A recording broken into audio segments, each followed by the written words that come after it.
Join the Discovering Your Mind Facebook group and enjoy discussions, ask questions, and participate in the podcast in fun and unique ways. Aphantasia is a condition characterized by an inability to visualize mental images in one's mind. If you have just discovered that you or someone you love has aphantasia, or if you're just fascinated by the subject in general and love learning more about it, you are in the right place. The Discovering Your Mind podcast delves into all aspects of the mind's eye, including aphantasia, hyperphantasia, and everything in between. Welcome to the Discovering Your Mind podcast, brought to you by shanesbraindomain.com.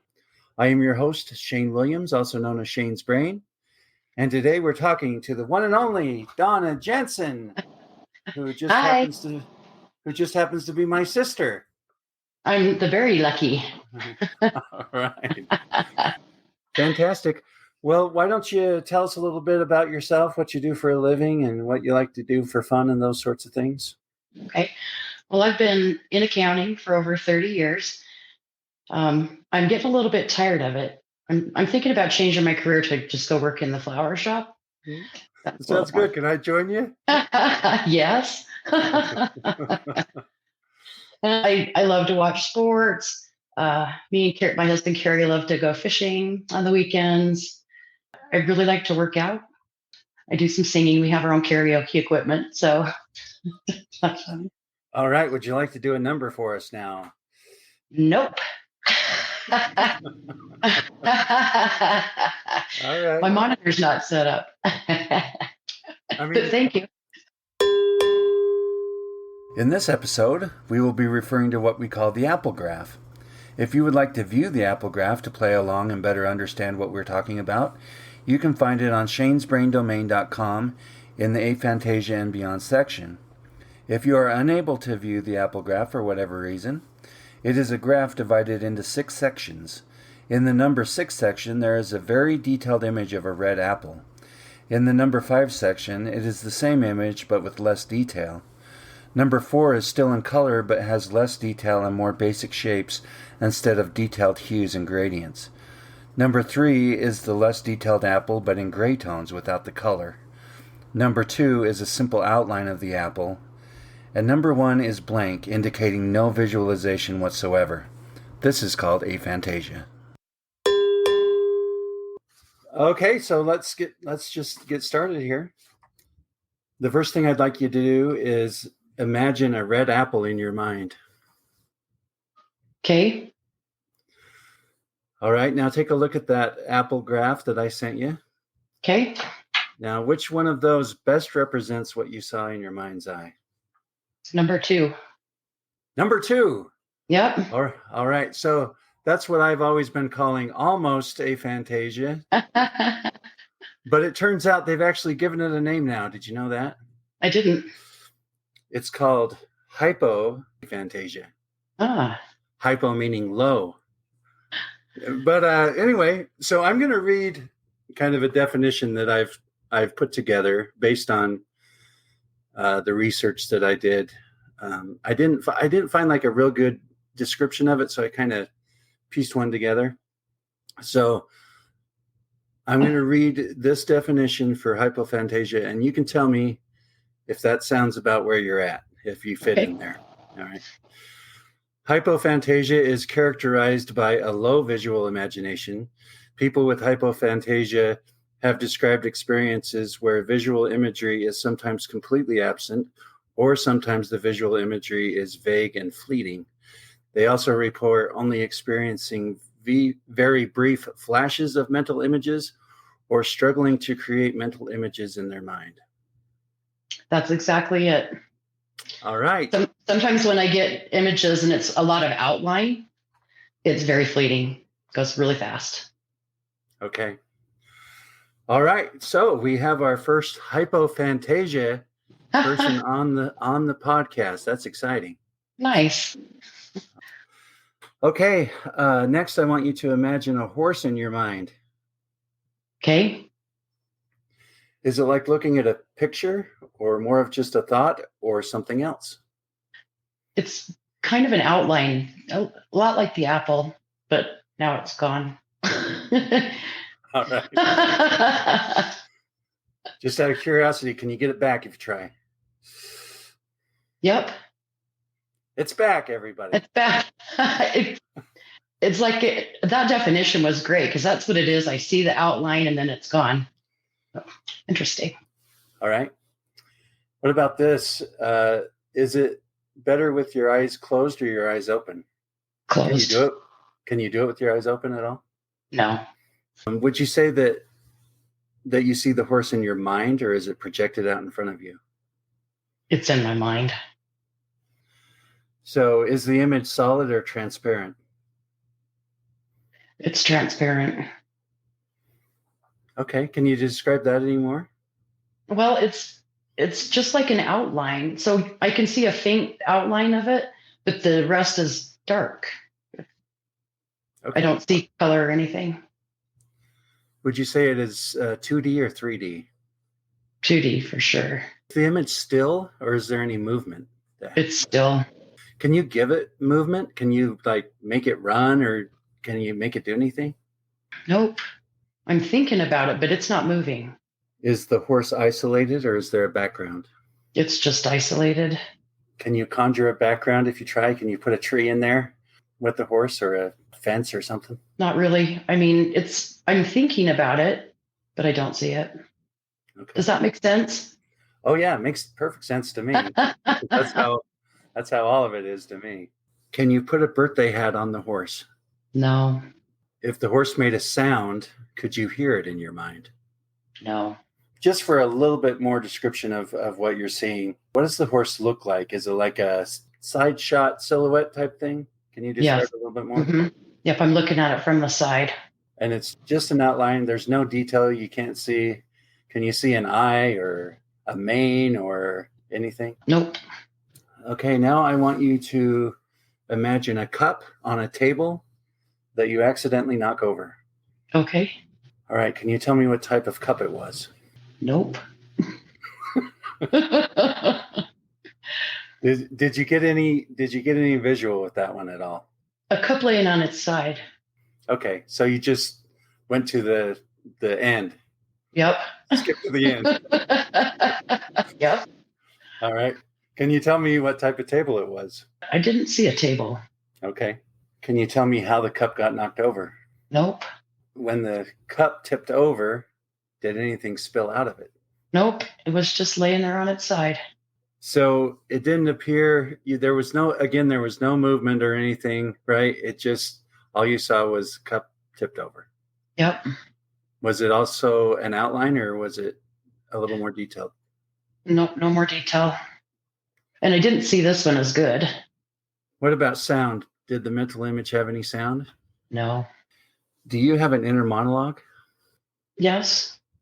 Okay. Can you describe what that's like? Because I found that means something different to everybody. So you can tell me, do you hear it? Is it in your voice, or what is it like? No, it's not really in my voice. It's just thinking. Now I'm trying to do it. It's not my voice. What is it? It's just like thinking. It's like talking to myself, but no sound. Yeah, that may not make sense to some people listening, but yeah, I get it, because that's how it is for me as well. What about the phrase that we all use, I have a song stuck in my head? What does that mean to you? Oh, that's a good question. I just think of the words over and over, but no sound. It's not the person that sings the song, for sure. That's interesting. I've never thought about that one before.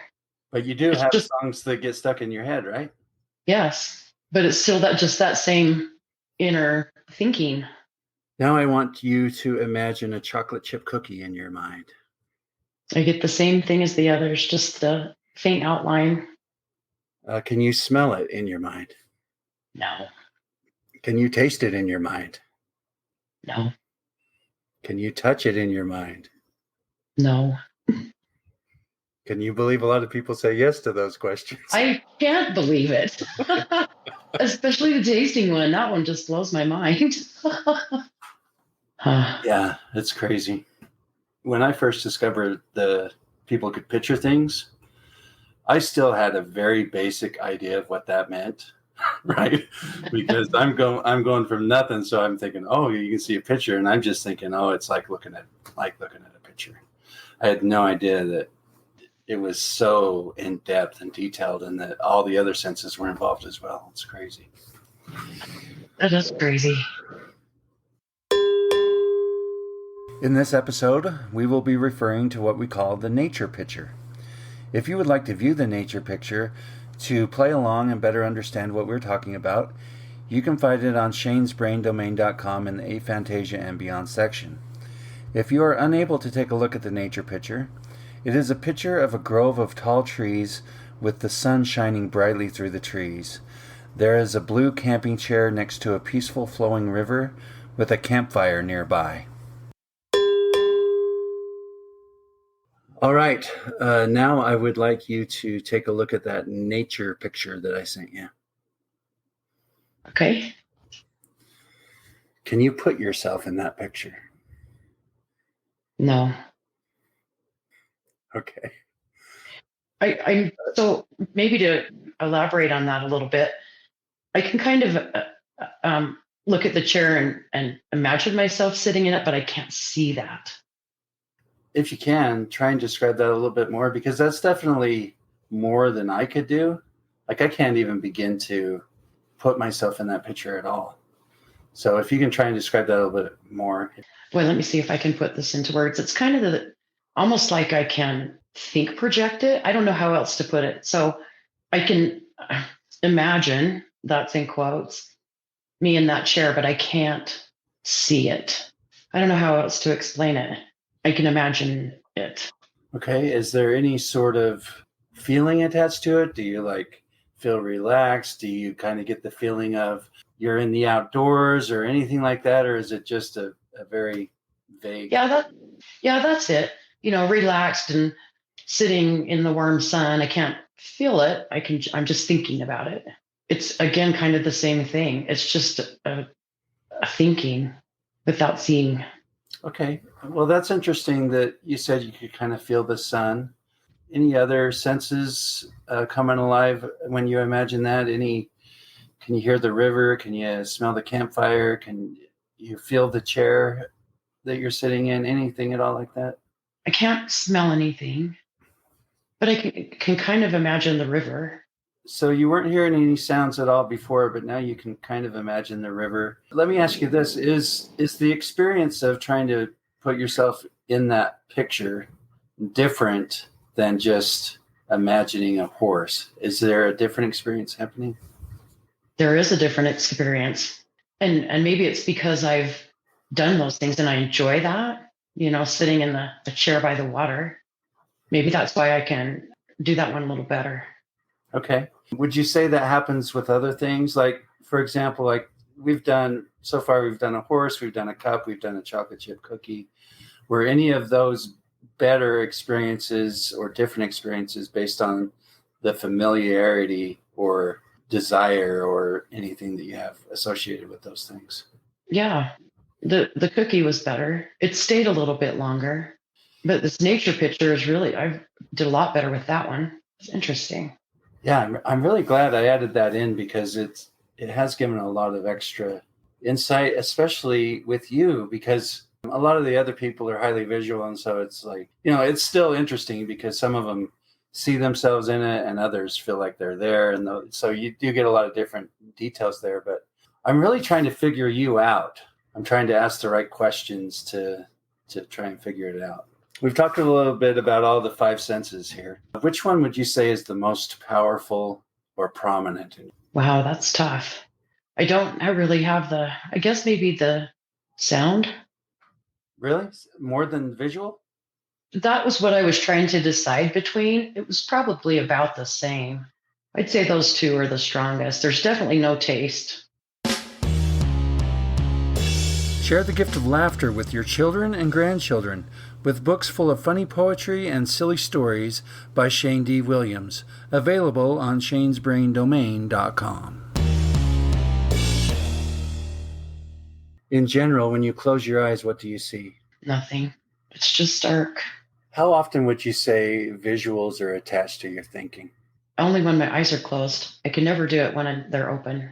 So would you say you have to consciously try to bring an image up? Yes. Can you think of nothing if you want to?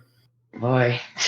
I usually have something going through my head. When I need to clear my mind, I usually have to tell myself to think of nothing. I have a couple of little tricks where I will maybe count or, do a countdown and then it will stop. It's interesting what I need to do to put my mind to sleep, which brings me to I have a hard time falling asleep. I have to listen to a sleep story, and I usually choose Matthew McConaughey because, doesn't want to listen to Matthew McConaughey's voice to sleep. But yeah, I'll usually have to put some earbuds in and put on a story to go to sleep. So, okay. Why do you think that is? Do you have any insight on why you have trouble falling asleep? I don't know. It's always been that way. I don't know if it's just my personality to not be able to turn that off at night or just have a lot of things running through my head from the day. Would you say that even though your thoughts are not super visual and not super audible, they're still fairly intrusive? Yes. Okay. Does your ability to visualize vary depending on circumstances, details, or events? Yes, they do. In fact, I have an interesting story. Many years ago, I was in a terrible relationship and it was full of trauma. And when I would go to sleep at night and close my eyes, well, before I could go to sleep, I'd close my eyes at night. I could still see the room around me that I was in.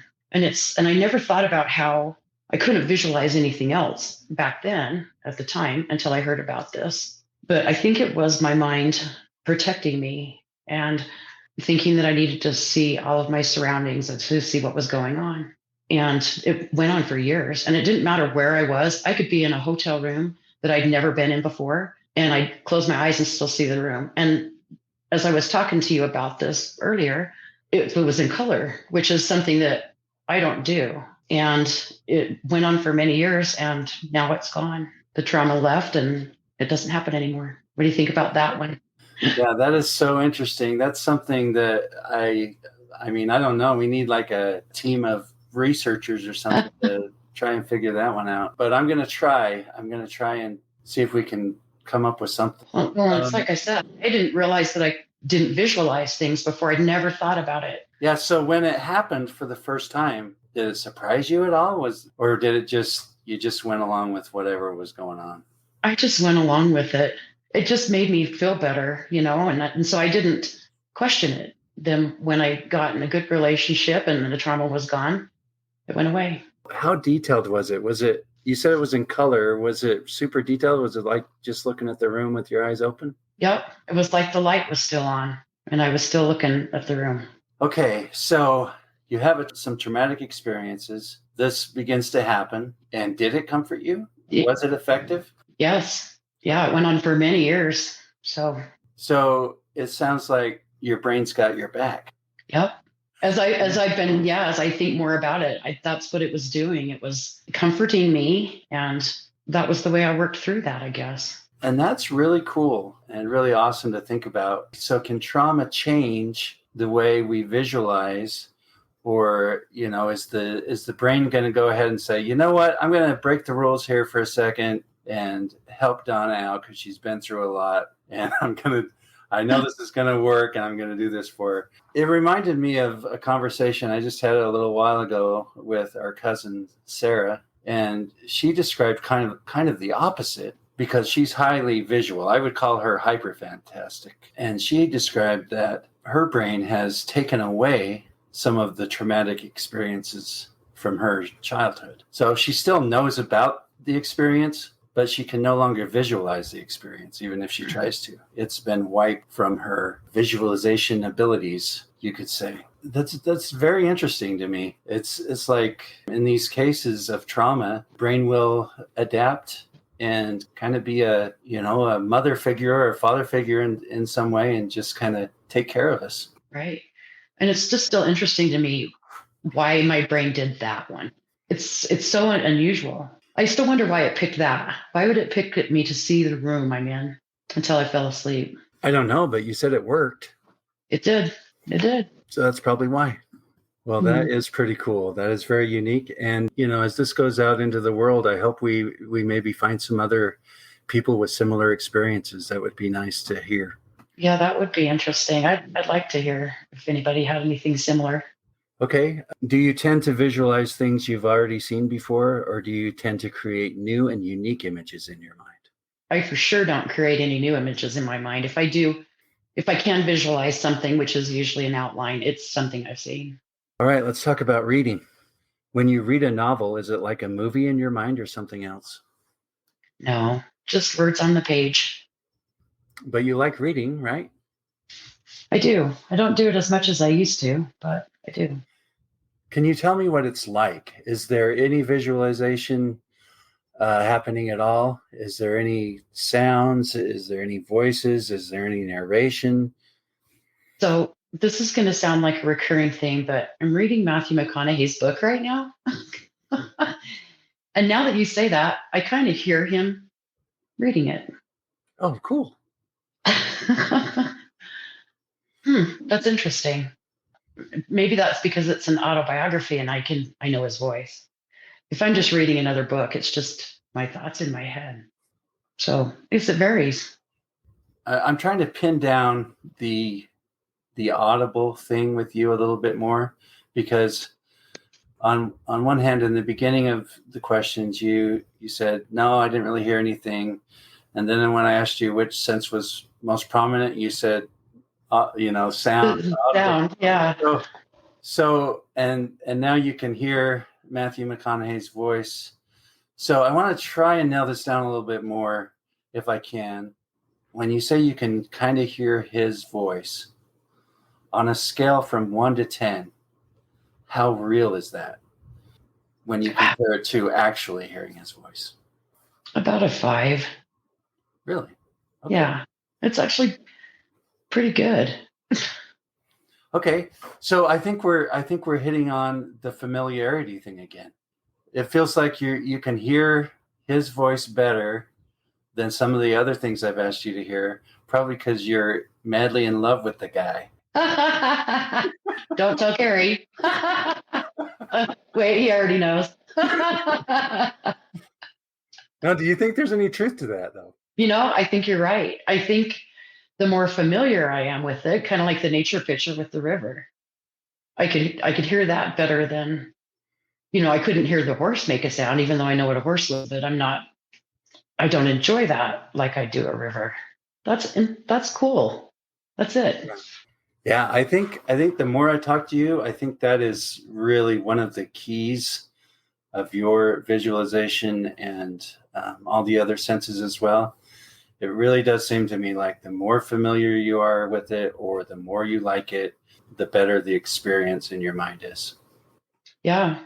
And that just made me think of why when I get a song stuck in my head, it's usually one I don't like and I don't want it in my head.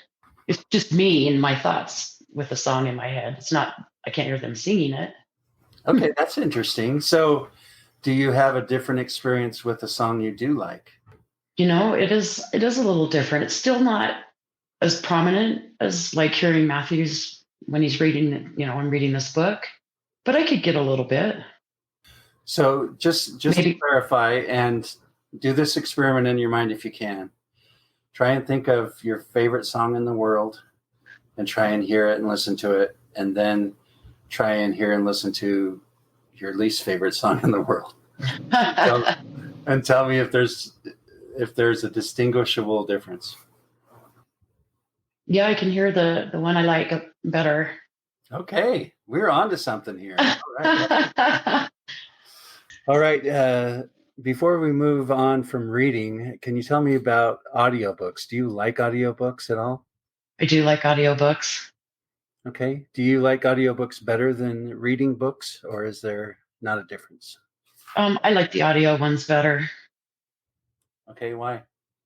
Because I can listen to them while I work. Okay. Multitasking?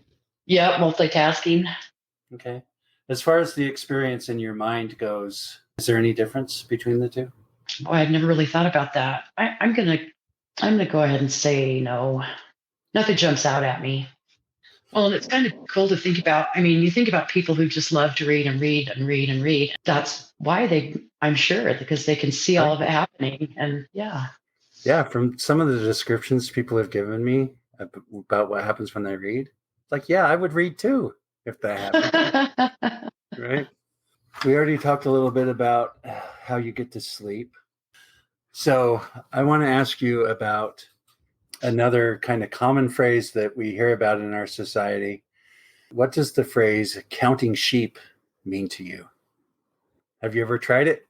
What was it like? And What's your experience with that? mostly just thought. I think about them jumping over a fence, but I don't see that. And by the way, it doesn't work. Do you see it at all in your outline way? Is there any outline of a sheep jumping over a fence, or is it just a thought? It's kind of like the other stuff. It's very fleeting. So if I do see it, it's gone. There's no maintaining sheep jumping over the fence. I see it and then I don't. What about your dreams? How vivid and detailed are your dreams? I don't remember dreams very often. It's very rare that I can remember one. They're pretty detailed. Are your dreams in color? No. So what are they like? Can you describe them? I mean, it sounds like you're having a different experience than you're awake visualizing. So can you try and describe it? Well, they're usually chaos. It's me in the dream and I'm with people I know, but the circumstances and the surroundings, the houses or wherever are always different. And then I'm always leaving my wallet. Every time I'm leaving my purse or my wallet, and then I find it and then I leave it again somewhere. And then it's just, that's what they all are anymore, is me losing my purse. So would you say they're visual though? Yeah, it's like I'm looking at it with my open eyes, awake eyes. So Okay. I don't see myself in it, right? I'm watching it. All right, let's talk about memory. If you want to recall a memory, can you see it in your mind? No, Okay, what is it like? it's just thought.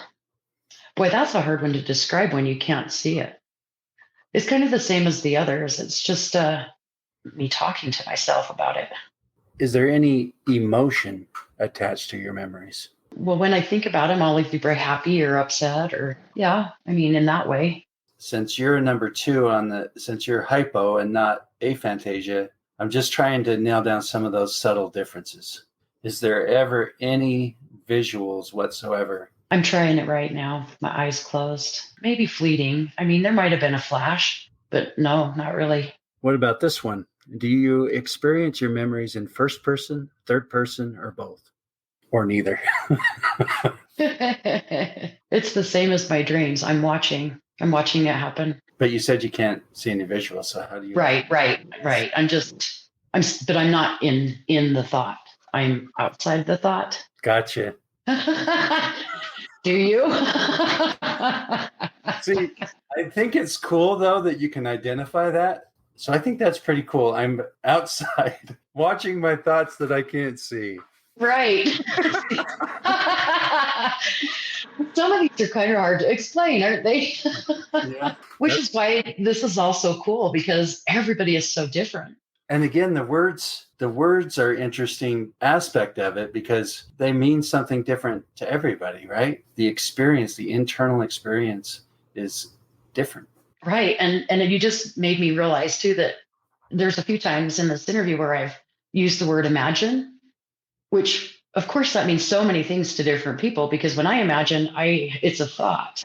People go, imagine this, and they see it. So yeah, it's interesting how we all have different experiences with words. Yeah. And that's why nobody ever catches on. Well, they do eventually, but it's so hard to catch on. That's why so many of us with aphantasia never know it, because we all use the same words, right? Yeah.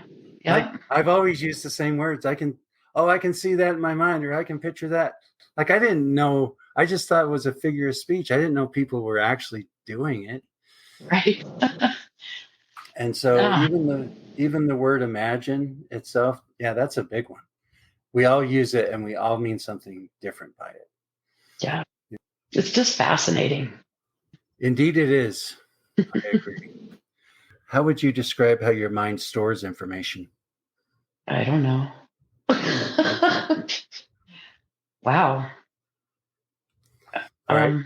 Let me ask a couple follow-up questions and see if they help Okay. garner anything else. So, do you associate your mind with an area or a space? No. Okay. Are there any rooms or compartments in your mind? No. What about the phrase search your mind? What does that mean to you? Are you able to search your mind? No. Okay. All right. So give me your best description. Obviously, there is some sort of memory storage. I guess maybe the best way to put it, and I don't know if this is the best word, but I need to be triggered. I need to be reminded, or like when I'm working and I need to remember how to do something, I'll need to be I'll just pull out what I need. Does that make sense? Yes. So yeah, that's kind of how it works. I'll need to either have somebody say something or see something, and then I'll pull it up. Yeah, it's the same for me. It's kind of a mysterious void, and it just works somehow. It's time for Youphantasia, the part of the show that lets you chime in and share your thoughts, insights, and experiences. Today we have Kelton chiming in. Today's question is, if you want to relive a memory, can you see and experience that in your mind? Yeah, so I can't be like in the moment, but I can like watch it and everything. I don't really experience any of the feelings from then, but it's just like watching it and being like, oh yeah, this happened. If you would like to participate and hear yourself featured on the podcast, go to shanesbraindomain.com and click on the Youphantasia section.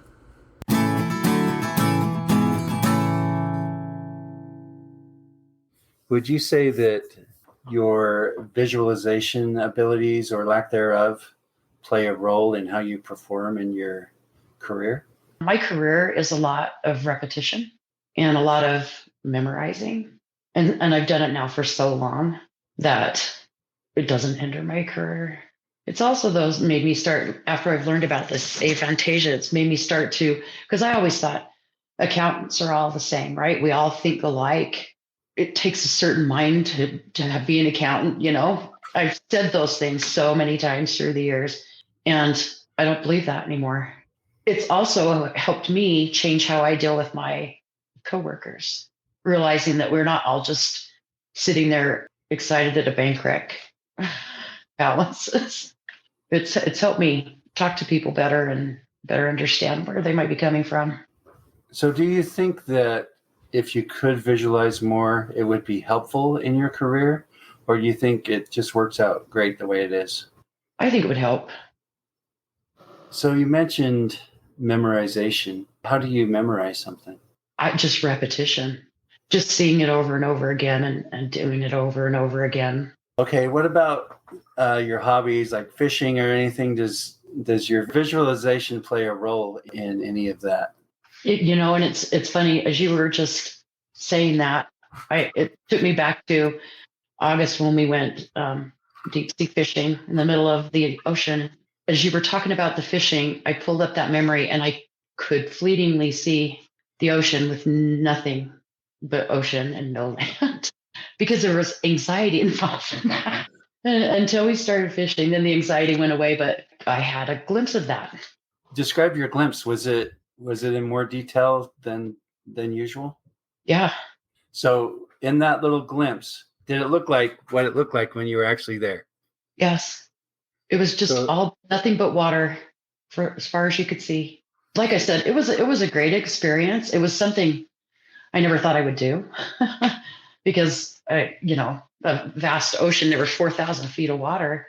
And as we were coming out to get to the clear blue water, it was kind of rough. And we weren't in a very big boat. And, the up and down and the water is coming up on the boat. And I just had a flash of that too. I had a little anxiety. And so when we were talking about the fishing, I think that's why that story flashed in my head. Okay. Not a story from the lake and us fishing on our boat. It was that. So there again, emotion or, a little bit of anxiety. Very interesting. Okay. Did you do well in school or did you struggle? I struggled. I did okay. I took a lot of gym classes, so that brought my grade point average. But I think it's interesting that, particularly in math, I was terrible at math, just squeaked by. Now I look at numbers for a living, but I was a B minus C student. Do you think you would have done better if your visualization abilities were more developed? Better? Yes, yes, especially having discussions with other people who can visualize. If I was taking a test, I would have to. I remember standing outside the door on my way in to take a test, furiously going through my notes to try and memorize or remember anything I could before I walked in there, because then it was gone, at least in my mind, till I saw it again on the paper. I know that makes sense to you. I was terrible at tests, and they gave me, they always freaked me out because I'm like, how am I going to remember this stuff? Same. And I just thought that everybody was dealing with that. And then I find out that they're pulling up their notes in their mind, or they're seeing the test in their mind, re-seeing the test and all this stuff. Like, oh, that's not fair. Right. All right. So we've already talked about 3 phrases that are common in our society: counting sheep, song stuck in your head, search your mind. So I want to ask you about a few more of these, because now that I've tapped into this, I'm really interested on what these little sayings in our society mean to each of us. So what does the phrase "go to your happy place" mean to you? Well, I know what's supposed to happen. You're supposed to go into your mind and go where it makes you happy. That doesn't work for me. It really doesn't mean anything to me unless usually when I say it, it's because I'm driving to the lake or. Right. You're relating it to reality. Yes. Instead of something in your mind. Yep. Yep. I get it. Okay. What about this one? What does the phrase "I need to gather my thoughts" mean to you? Well, that one doesn't really mean a whole lot to me either. Gather my thoughts. I really actually don't use that one very often. What about this one? What does the phrase "I can't unsee it" mean to you? I didn't see it in the first place. I thought it, so I can't unthink it. How's that? Okay. Yeah, that's good. So what does that mean? What does "I can't unthink it" mean? I'm thinking about what I saw, but I'm not seeing it. It's just a thought. Is that a real experience, though? Is that a thing that actually happens to you, where there's certain thoughts you just can't get rid of them? Yes. Okay. All right. I can't unthink it. There's a new one for us. If you were to try to give a general description of how your mind works and what you see in your mind's eye, how would you describe it? Well, I get little flashes and glimpses of experiences I've had. I have a lot of thoughts in my mind all the time. I have a hard time shutting it completely down. It's pretty blank most of the time. So now that you know about this, do you feel like you're missing out on anything? Now that I had that experience where I could see those rooms in color, I wish I could do more of that. Because like I said, that's gone. But I know what that was like for a minute. Yeah, I also wish that I could visualize books I'm reading. That would have helped. And I did read a lot. I know I would have probably continued to do so instead of stopping. And that whole being able to pass a test would have been good too. Right. I think I told you once that in high school, I don't think I passed a single math test. On the flip side of that, what do you like about the way your mind works? What are the upsides? I guess I don't have any preconceived notions until I see something for myself. If I just hear about it and it's something I've never seen or heard, or then I don't. I think I wonder if people who do have higher expectations of the experience, or I can just enjoy it in the moment. Yeah, that is a really good one. And you're right. That is a thing with highly visual people. They'll visualize something and then the reality doesn't live up to what they imagined. So they're disappointed by it. Yeah. Yeah. And being able to live in the moment, it's a beautiful thing, really. Yes, it is. That is a blessing. Yes. All right. That's it. Anything else you want to add or say or anything before we close out? I think we had a really good conversation. Me too. I really enjoy talking about it. It's amazing, fascinating. I know I use that word a lot, but Yeah, it's the word I use too, because I mean, obviously, I'm fascinated with it. yeah. You know. Well, I appreciate your time. I appreciate your answers, and I hope you have a great day. All right, you too. If you like what you hear, please subscribe, follow, and engage with us, and share it with your friends and family as we continue to explore this fascinating subject. For additional information about this episode or Shane's Brain, check out the show notes. Thanks for listening to the Discovering Your Mind podcast. You are beautifully unique.